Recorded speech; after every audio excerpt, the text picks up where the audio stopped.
You're listening to Civic Media. You can tune into any of our live shows on any radio station across the state with the Civic Media app. Find us in your phone's app store and listen anytime, anywhere.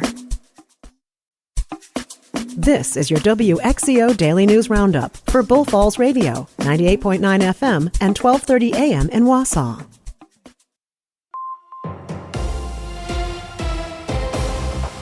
For WXCO News, I'm Brittany Merlot.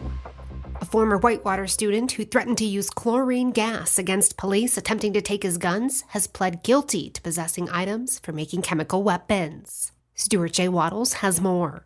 A statement from federal prosecutors says James Morgan posted violent anti-government rhetoric online and built homemade weapons, including pipe bombs and acid-spraying devices. He's already serving a 2-year sentence for explosives, but Morgan faces life in prison when sentenced on the new guilty plea August 1st. The FBI found his stash of weapons during a 2023 raid after years of monitoring his social media activity. Prosecutors say his posting history included racist threats and talk about building militias.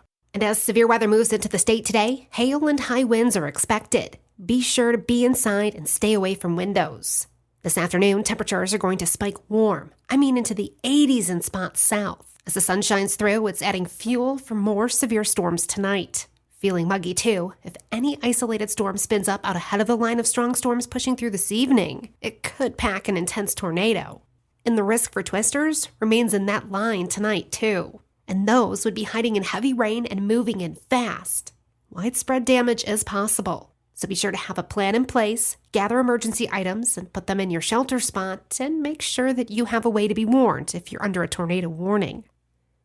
And are you looking for some fun, temporary work over the summer? EAA may have just the position for you. Lisa Hale explains. Over 750 temporary positions to fill for EAA AirVenture Oshkosh, taking place July 21st through the 27th. Positions include retail, security and event support, auto parking, camper registration, and even bartending services.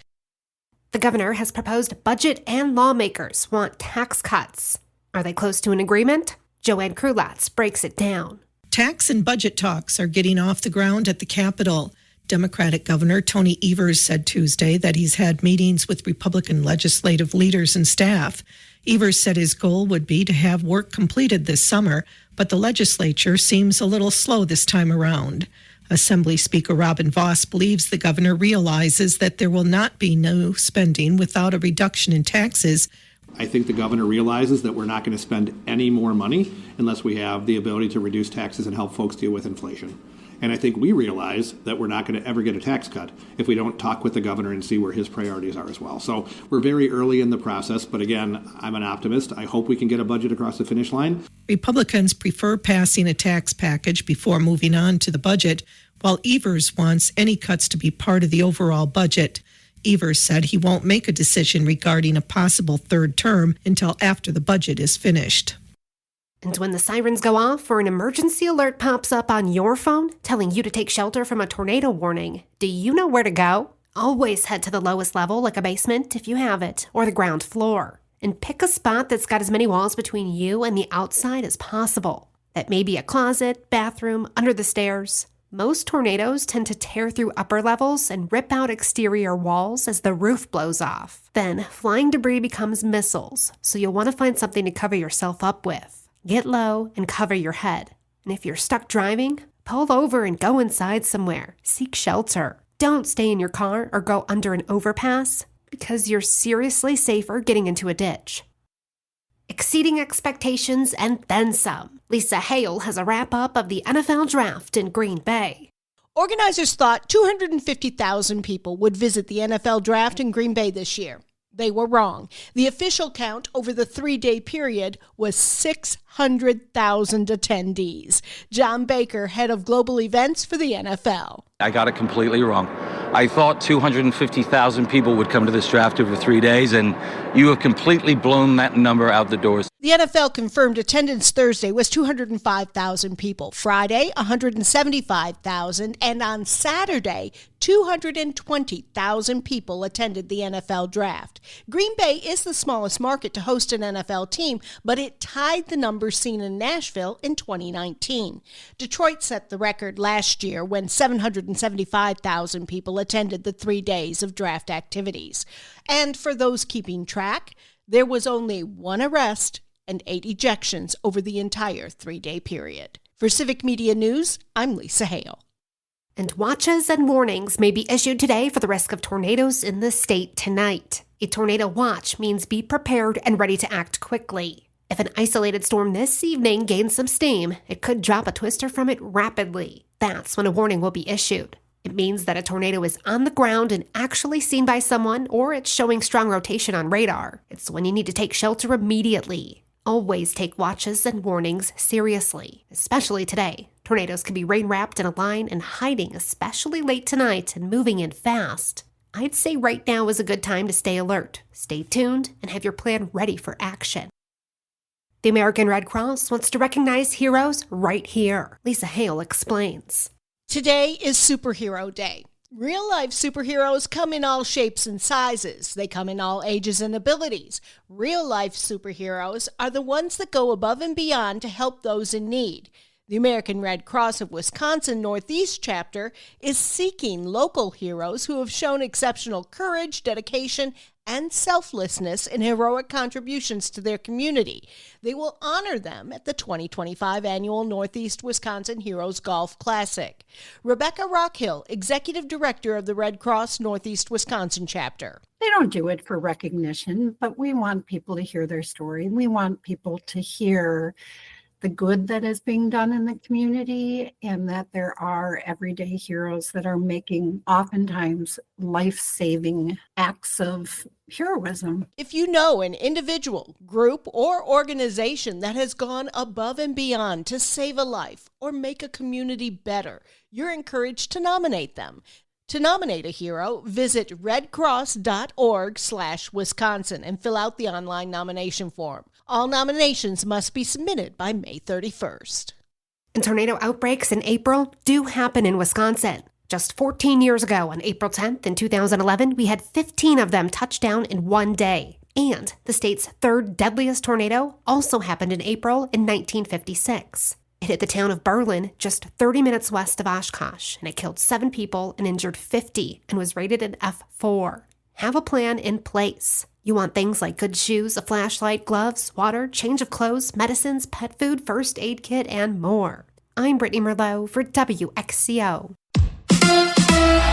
Another injury for Damian Lillard. Hi, I'm Mike Clemens with sports. The Bucks' Damian Lillard going in for an MRI today. The Associated Press reporting there's concern he suffered a torn Achilles tendon in the Bucks' 129-103 loss to the Pacers last night in Milwaukee. Head coach Doc Rivers. They're going to do an image, obviously his lower leg, and just being honest, is not very promising. Game 5 tomorrow night in Indy. The Pacers now lead 3-1. Baseball, the Brewers have the night off after beating the Cards in St. Louis 7-1 yesterday. NFL, the Packers picked up 8 players during the draft in Green Bay over the weekend. I asked GM Brian Gutekunst if he thought about trading for some more. I would have loved to acquire more picks, whether that was this year or next year, and we really didn't accomplish that.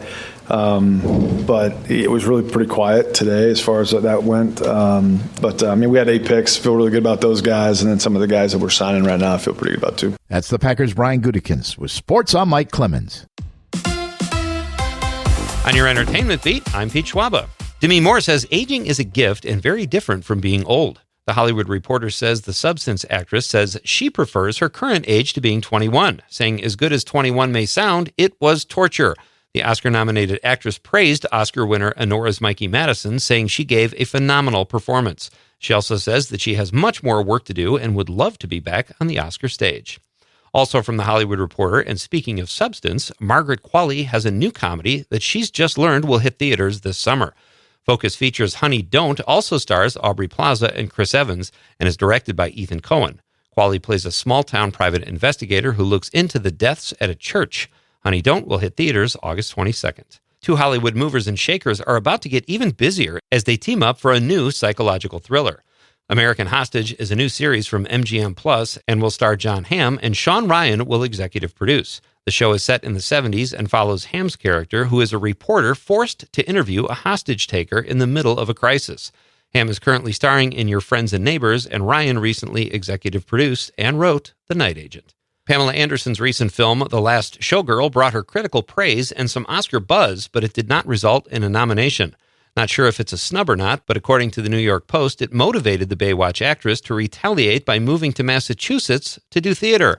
Anderson will star in Tennessee Williams' Camino Real this coming summer. Anderson made her Broadway debut in Chicago in 2022. After a recent video with Chris Martin, Dick Van Dyke's popularity is on the rise yet again. A few months ago, Van Dyke sang All My Love while talking about his life with the Coldplay frontman. The video warmed our hearts for sure, but now Van Dyke is back at it. At a recent gathering in Malibu, he wowed attendees with a rendition of Supercalifragilisticexpialidocious, a song he famously sang in Mary Poppins in 1964. Despite it being a complicated song, he didn't miss a single word or make one mistake. Oh yeah, Dick Van Dyke is 99. The newest Hunger Games installment has found its two lead actors. Deadline.com reports that Joseph Zada will play the role of Haymitch Abernathy, and Whitney Peake will play Haymitch's girlfriend, Lenore Dove Baird. Haymitch is the younger version of Woody Harrelson's character. The Hunger Games, Sunrise on the Reaping, is expected to hit theaters in November of 2026. For more showbiz fun, tune in to Nightlight with me, Pete Schwaba, weeknights from 6 to 8 p.m.